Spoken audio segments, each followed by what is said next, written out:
Cerita diawali dengan memperlihatkan kelompok Yakuza sedang berkumpul di sebuah bar di Jepang, di mana sang bos kebetulan sedang dibuatkan tato oleh kakek pembuat tato yang metode pembuatannya masih menggunakan cara tradisional, sehingga hal itu membuat si bos kesakitan dan memarahi si kakek berkali-kali. Did you just say, old man? No, you didn't just disrespect me, did you? Tak lama salah satu anak buahnya pun membawa sebuah amplop berisi pasir hitam yang hal itu langsung membuat si kakek ketakutan karena 1 tahun yang lalu dia mengalami hal yang persis sama seperti ini. Ada amplop berisi pasir hitam dan anggota Yakuza yang tertawa persis seperti yang mereka lakukan sekarang. Apa yang si kakek takutkan bukanlah amplopnya, tetapi apa yang akan muncul selanjutnya, yaitu ninja. Yang hal tersebut membuat mereka malah semakin membuat para Yakuza ini terbawa terbahak-bahak dan...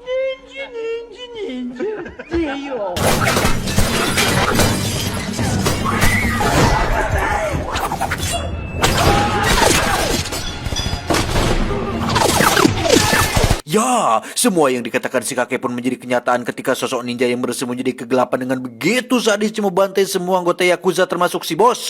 Sehingga di saat bersamaan si kakek merasa sangat kagum sekaligus takut karena mitos tentang keberadaan ninja kecuali Naruto adalah nyata dan bukan hanya dongeng semata.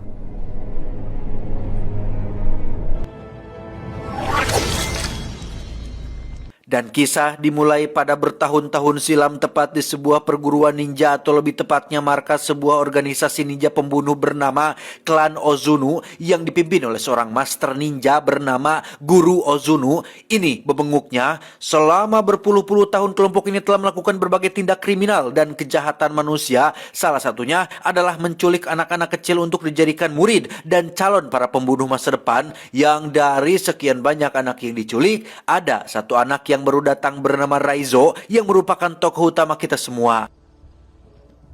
Saat makan malam sedang berlangsung, Master pun menunjukkan salah satu kelebihan dari hasil latihan di klan ini, yaitu teknik menyembuhkan diri atau semacam healing factor yang dapat membuat penggunanya bisa memulihkan luka dalam waktu yang sangat singkat.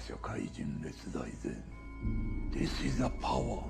Cara mendidik Master sangat-sangatlah kejam dan tidak berperasaan, terutama kepada Raizo yang mendapat perhatian khusus dibandingkan murid yang lain. Entah apa alasannya, tetapi yang dimaksud dengan perhatian lebih di sini bukanlah sesuatu yang menyenangkan, karena siksaan dan hukuman yang didapatkan Raizo jauh lebih keras dan jauh lebih menyakitkan dibanding dengan anak-anak yang lain. Sebagai contoh, Raizo mendapat pelatihan khusus untuk bisa berjalan di atas lantai tanpa menghasilkan suara rereketan atau harus bisa bergerak dalam kesenyapan dan kesunyian. Yang karena Raizo masih kecil dan belum bisa mengendalikan tubuhnya, ia pun berkali-kali melakukan kesalahan hingga sang guru harus memukul telapak kakinya sampai berdarah-darah. Dari sekian banyak murid, ada satu gadis kecil bernama Kiriko yang nampak perhatian dengan Raizo yang sedang menahan rasa sakitnya. Dia mengobati luka Raizo supaya rasa sakitnya berkurang, sehingga momen tersebut menjadi momen penting awal kedekatan di antara keduanya. Beberapa tahun kemudian, kini Raizo dan anak-anak lain sudah beranjak remaja, di mana saat ini Raizo sedang melakukan duel dengan satu murid polontong bernama Takeshi yang nampak berambisi untuk mengalahkannya sekaligus ingin cari perhatian dari gurunya. Yang ketika Raizo dicurangi hingga terluka di bagian kepala, sang guru bukannya memotivasi atau mengusap lukanya, tapi justru malah menambah rasa sakit dengan cara menunjukkan teknik memelintir ulu hati supaya Raizo bisa mengendalikan rasa sakitnya sendiri.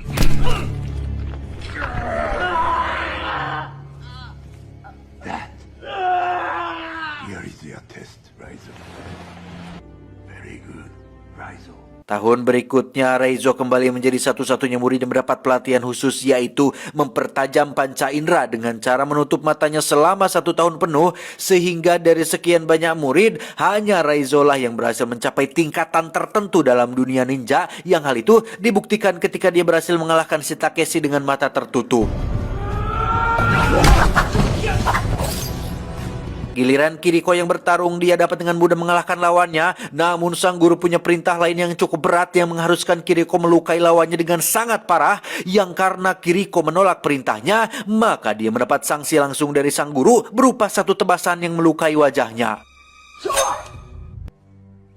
Tak hanya itu, Kiriko mendapat sanksi lain berupa kurungan selama 1 bulan, di mana Raizo yang merasa hutang budi pun berinisiatif membantunya bertahan hidup dengan cara memberikannya air minum melalui sebuah sedotan kecil. Beberapa waktu berlalu, Kiriko yang sudah tidak tahan pun nekat kabur sendirian, di mana Raizo yang memergoki hal itu pun sempat melarangnya. Karena jika dia melakukannya maka hukumannya akan sangat-sangat berat, yaitu kematian. Namun Kiriko tetap yakin dengan keputusannya karena setiap manusia berhak mendapatkan kehidupan dan punya hak untuk menunjukkan atau menentukan jalan ninjanya masing-masing.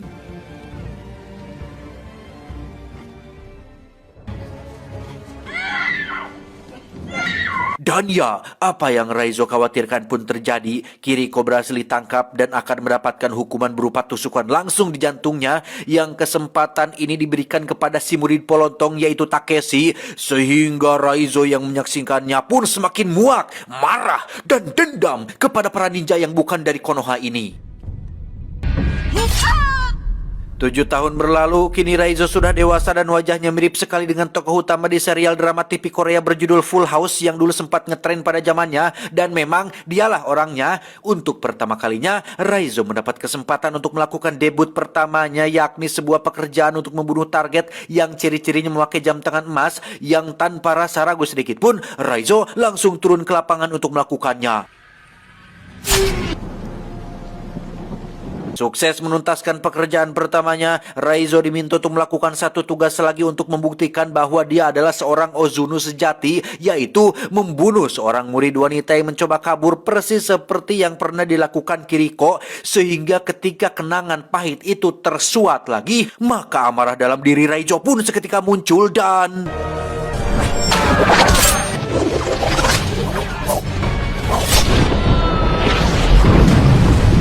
Entah bagaimana kronologi detail setelah kejadian itu, intinya si guru menganggap Raizo sudah berkhianat dan meninggalkan sedikit cindera mata berupa luka di wajah yang membuat satu mata si guru pecak, mamam si lebok. Dan kisah baru akan benar-benar dimulai ketika Raizo memulai hidup barunya dengan identitas yang baru. Dan inilah Chibimaru-chan, loh, dan inilah Ninja Assassin.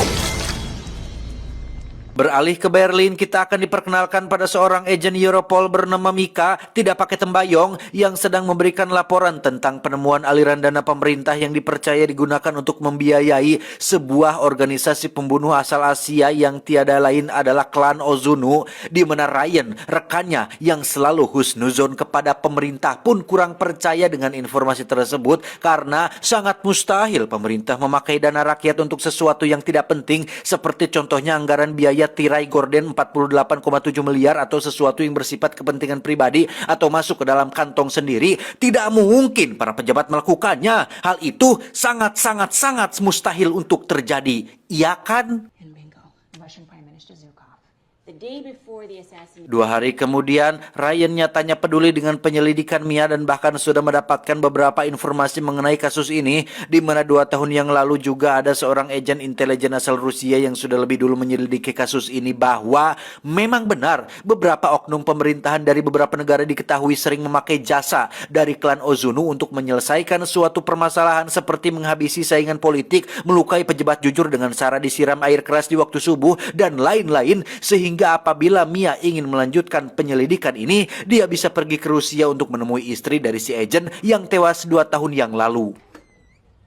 I'm Mika Coretti with Europol. Tanpa buang waktu, Mika langsung menemui istri dari mendiang si agen, di mana sang istri menjelaskan bahwa 1 tahun setelah suaminya melakukan penyelidikan terhadap kasus ini, ia menjadi seseorang yang borangan alias parnoan. Saking parnonya, dia sampai memasang banyak sekali lampu sorot dan kamera CCTV seolah takut dengan sesuatu yang ada di balik kegelapan. Dan benar saja, pada malam kematiannya, semua lampu tiba-tiba padam, namun kamera CCTV masih aktif dan berhasil merekam sedikit dari apa yang terjadi pada malam itu.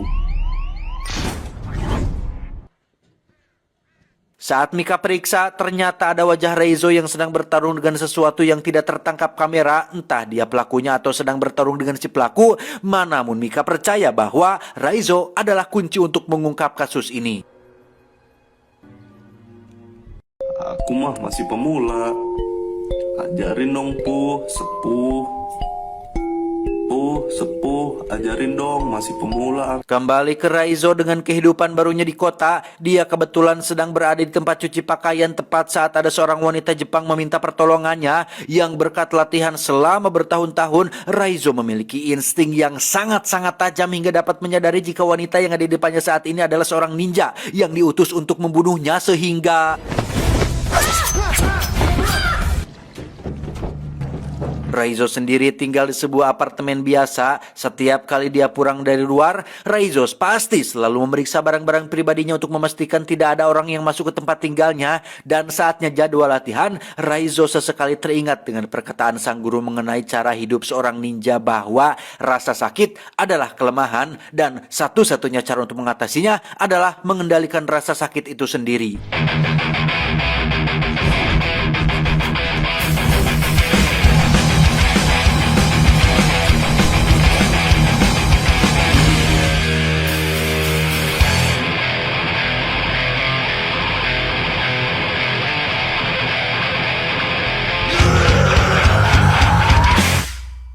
Meski Raizo sangat membenci gurunya, tetapi semua pengetahuan, ilmu, pelajaran, dan didikan sang guru tak pernah ia lupakan sedikit pun. Hal itulah yang membuatnya masih hidup sampai sekarang meski pada insiden terakhir dirinya mengalami luka yang sangat parah. Tetapi karena Raizo sudah mencapai level bisa mengendalikan rasa sakit, ia dapat melakukan beberapa hal luar biasa. Salah satunya adalah debus seperti yang sering ditampilkan oleh Master Limban. Tak hanya itu, Raizo memiliki senjata favorit yang disebut dengan kusarigama atau sejenis senjata yang terdiri dari rantai dan pisau tajam kecil. Akan sangat bahaya sekali apabila digunakan oleh orang yang tidak profesional, tetapi di tangan para sepuh, suhu, senior, spesialis, dan ahlinya, kusarigama adalah senjata yang sangat mematikan. Sepuh, ajarin dong.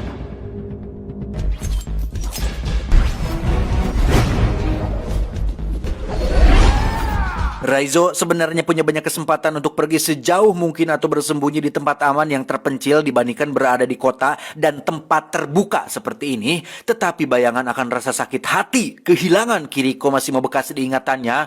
Setelah diculik dari keluarganya, hanya Kiriko lah harapan Raizo untuk memiliki seseorang yang tulus peduli terhadapnya. Tetapi sang guru malah membunuhnya begitu saja sehingga sekarang, saat ini, tujuan Raizo adalah untuk membalas dendam kepada si guru dan klannya dengan cara bekerja sama dengan Mika yang kebetulan sedang menyelidiki tentang klan Ozunu.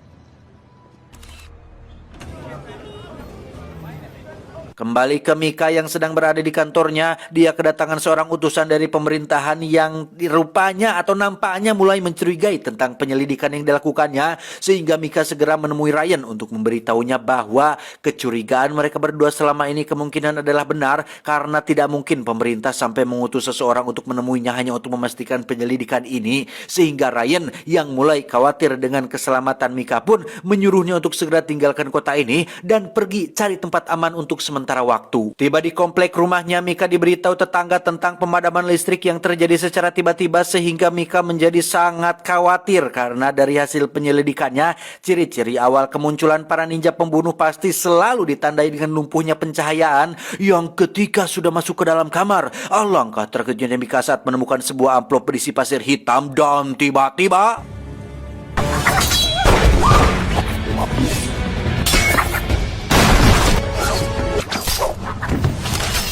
sungguh tak diduga, Raizo sudah ada di sana selama berjam-jam hanya untuk melindungi dan menemui Mika secara langsung. Yang tujuan daripada dia ke sini adalah tentu saja untuk membantu Mika menemukan klan Ozunu sekaligus membalas dendam kepada si guru.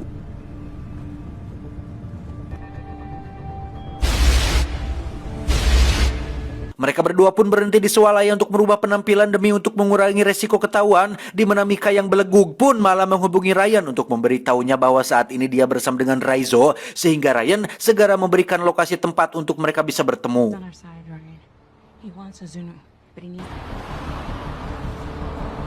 Tiba di lokasi pertemuan, Raizo yang memiliki insting kuat pun bisa langsung menyadari niat Ryan yang ingin menangkapnya dan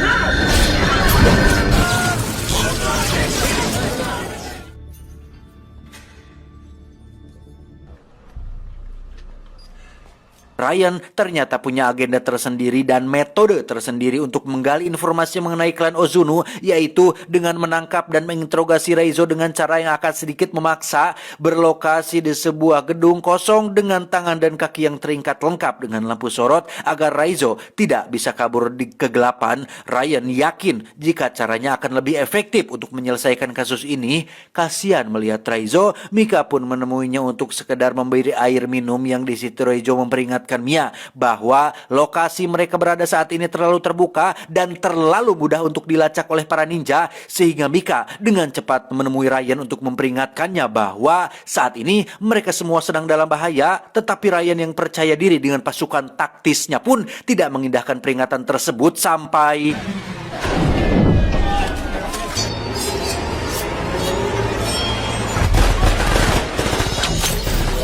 ketika para ninja sedang sibuk membantai pasukan taktis, Mika sendiri terlihat sedang melepaskan ikatan Raizo tepat saat satu ninja sudah keburu masuk ke dalam sana dan Ryan yang di awal PDD meremehkan para ninja pun kini bisa nyumput menyaksikan satu persatu anggotanya dibunuh. Raizo menyuruh Mika untuk pergi duluan ke mobil, sementara dirinya akan menghadapi semua ninja hanya seorang diri. Little brother.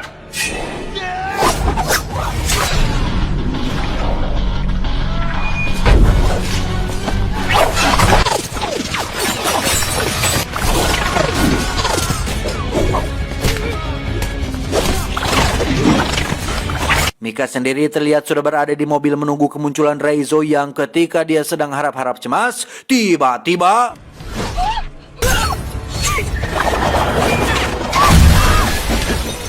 kembali ke Raizo yang masih bertarung di dalam gedung, yang meski dia punya kemampuan di atas rata-rata, tetapi jika diprak-pak terus-menerus, lama-lama kelelahan juga, sehingga Raizo memilih tempat lain yang lebih terbuka untuk melanjutkan pertarungan ini.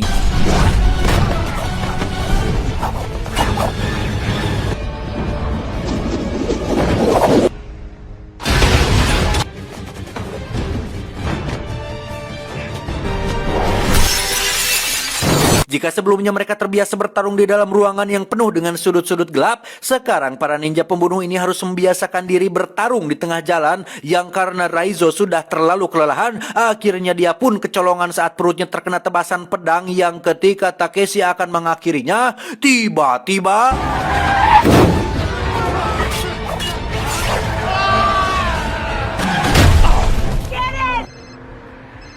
Ryan berhasil selamat dengan hanya menyisakan sedikit dari anak buahnya, sementara Mika membawa Raizo yang terluka ke kamar hotel, yang di situ Mika dan Ryan sepakat untuk akan sengaja membiarkan Raizo ditangkap oleh para ninja, tapi tentu saja ada rencana di balik itu, yakni memasukkan alat pelacak ke dalam tubuh Raizo supaya mereka bisa mengetahui di mana markas klan Ozunu berada.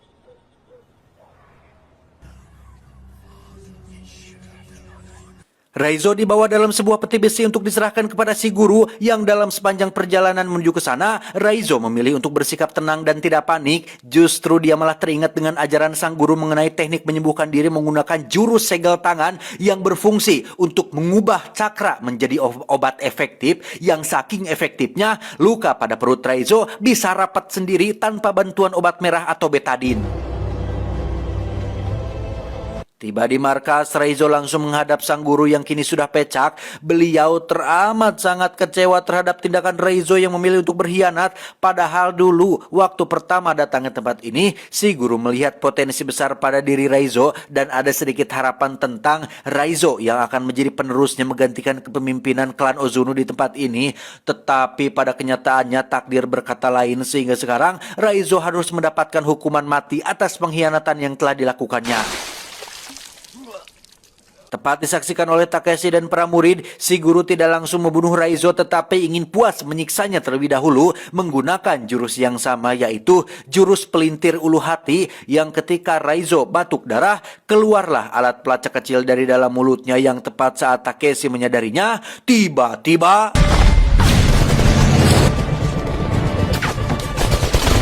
meski para ninja ini bisa muncul dan hilang dalam kegelapan, tetapi ketika dihadapkan dengan pasukan militer senjata berat, tetap saja mereka kewalahan dan tak bisa menghindar dari peluru yang ditembakkan. Sementara itu, Raizo yang ikatannya sudah dilepas pun memilih untuk masuk sendirian mencari Takeshi dan si guru untuk membalas dendam atas Kiriko.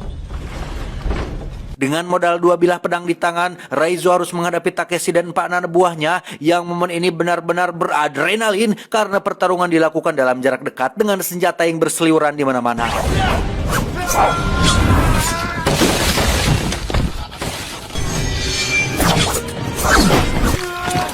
Selesai menghabisi para krocok, kini Raizo harus menghadapi Takeshi menggunakan cara licik, yaitu memakai jurus bacotan dengan mengingatkan kembali akan rasa sakit Raizo ketika melihat Kiriko mati dibunuh. Takeshi sudah salah besar mengingatkan momen tersebut karena justru malah memancing amarah dan kebrutalan Raizo yang malah balik membuat Takeshi menjadi ketar-ketir dibuatnya.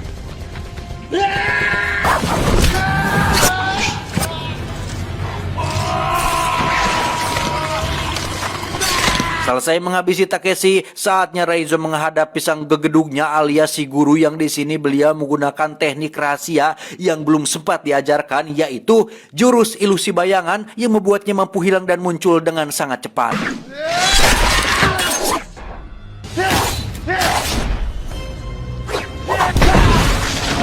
Raizo diserang secara bertubi-tubi berdarah-darah, benar-benar dihajar habis-habisan oleh si guru yang bergerak sangat terlalu cepat, yang meski Raizo sudah berusaha maksimal, dia tidak punya peluang untuk menang melawan jurus tingkat tinggi yang dimiliki oleh gurunya. Tepat saat Raizo akan dibunuh, muncullah Mika yang berhasil menyelamatkannya, namun sungguh sangat disayangkan, si guru tiba-tiba muncul dari belakang dan menusuk dada kiri Mika yang membuatnya langsung terjatuh dan...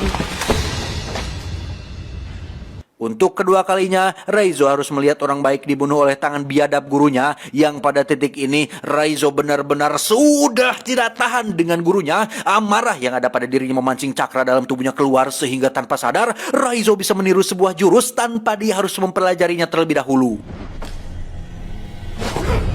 Dan ya, kini saatnya si guru ketar-ketir melihat anak didiknya lebih jago, lebih cepat, lebih luar biasa menguasai jurus rahasianya, sehingga jangan salahkan Pak Harun Masiku apabila si guru harus tewas saat itu juga.